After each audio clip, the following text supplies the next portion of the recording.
Well, we're back again with yet another rapid fire review, and this time we're going to be looking over the latest 4-star cryo bow, Diona. A recently added character with a unique shield, Diona's addition to the roster adds yet another character who's a bit ambiguous in terms of their role. Diona's a jack of all trades, and whether you use her as a DPS or a healer/support really comes down to how you set up her artifacts. This guide will go over her kit, as well as assess some weapon and artifact setups. Let's get straight to it then with her kit, starting with her normal attacks. There's really nothing outstanding here, it's a standard 5 attack chain, and she inflicts cryo with her fully charged aimed shot.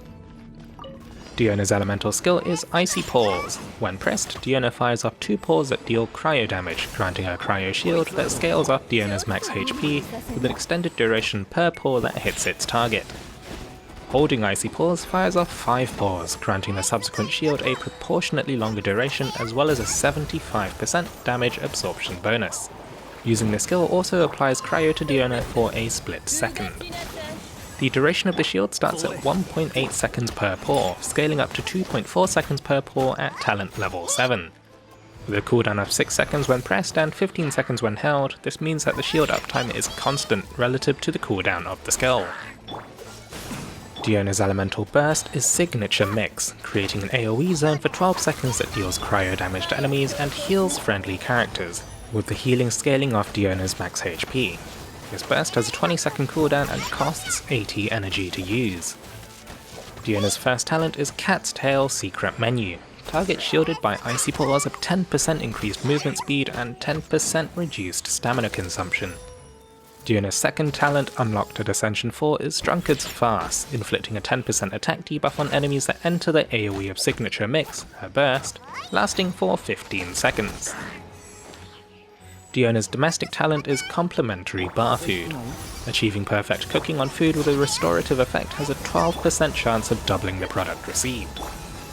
As per Constellations, her first constellation regenerates 15 energy for Diona when her burst ends. This is a pretty considerable boost. Her 80 energy cost on her burst is pretty hefty, so getting a partial refund is great for increasing uptime for more damage and healing output.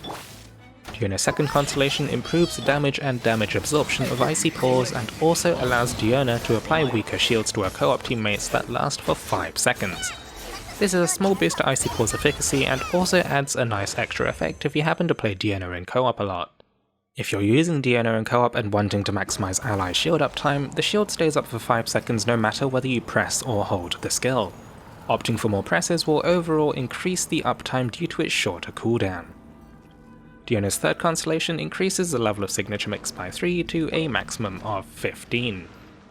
Constellation 4 reduces Diona's charge time for aimed shots by 60% when she's within the radius of her burst. So this one's a bit funny. If your burst is active and your skill is in cooldown, I feel as if you'd be much better off switching to another character to apply other elements for reactions. If the field is already prepped with other elements though, and Diona is your most invested character, then maybe this could work.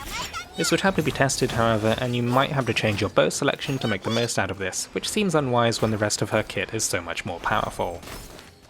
Diona's fifth constellation increases the level of Icy Paws by 3 to a maximum of 15. And finally, Constellation 6.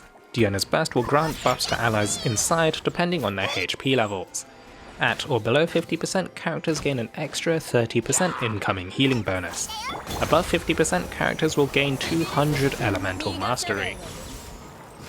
So this is a pretty big boost to Diona's burst, boosting healing received when it's most required and then a hefty bump to Elemental Mastery otherwise.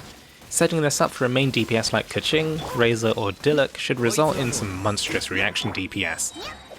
So when it comes to role, Diona fulfills a hybrid DPS support role out of the box. You can choose to specialize towards any of these through your artifact selection. The 2-piece Noblesse Oblige bonus adds a chunk of burst damage. The 2-piece Maiden Beloved bonus increases Diona's healing output from her burst. The 4-piece Exile set increases her burst uptime and also allows her to act as an energy battery for the rest of her team.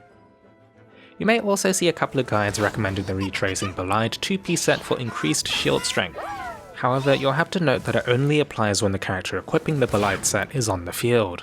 Equipping Diona with the set only strengthens shields when Diona is on the field, deactivating the bonus when switching to another character. However, this also means that Diona can enable other characters to use the Retracing Belied set. For example, Tartaglia set up with a 2-piece set and a backline Diona synergizes extremely well. When it comes to artifact stats, prioritize attack percent on your hourglass and cryo damage on your goblet.